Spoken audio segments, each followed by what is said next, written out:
বন্ধুরা, এতদিন তো স্নান করোনি ঠান্ডার দিনে। আজকে অন্তত 22শে জানুয়ারি রাম মন্দির প্রতিষ্ঠার দিবসের দিন স্নান করো এবং ভালো করে পুজো দিও। আজকে সকালবেলা আমি বানিয়েছি সাদা চাউমিন, যেটা স্কুল লাইফে আমরা প্রত্যেকেই কম বেশি খেয়েছি। লাঞ্চে আজকে আমরা খেয়েছি মাছ ভাজা, বেগুন ভাজা, ডাল। আমি ডাল খাইনি, শুধু মাছ ভাজা, বেগুন ভাজা দিয়ে লঙ্কা ভাজা দিয়ে খেয়েছি, যেটা খেতে আমার ভীষণ ভালো লেগেছে। 22শে জানুয়ারি রাম মন্দির প্রতিষ্ঠা দিবস। আমি সবাইকে বলবো যে ঘরে অন্তত আজকে সন্ধেবেলা ঘিয়ের প্রদীপ জ্বালিও। আমি দুপুরবেলায় ঘিয়ের প্রদীপ জ্বালিয়ে পুজো দিয়েছি, ভীষণ ভালো ফিল হচ্ছে, একটা ভীষণ পজিটিভ ফিল। তোমরা যদি দুপুরবেলা না দিয়ে থাকো বা সকালবেলা না দিয়ে থাকো, সন্ধেবেলা অবশ্যই দিও।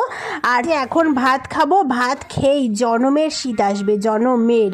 এইবারে আমি একটুখানি ঘুমো করব। তোমরা একটুখানি আমার ভিডিওটা লাইক করো, সাবস্ক্রাইব করো। বড়দিকে আজকে ওয়ার্ক ফ্রম হোম করছে, কারণ রাস্তাঘাটে আজকে মিছিল বেরোবে, সেই কারণে।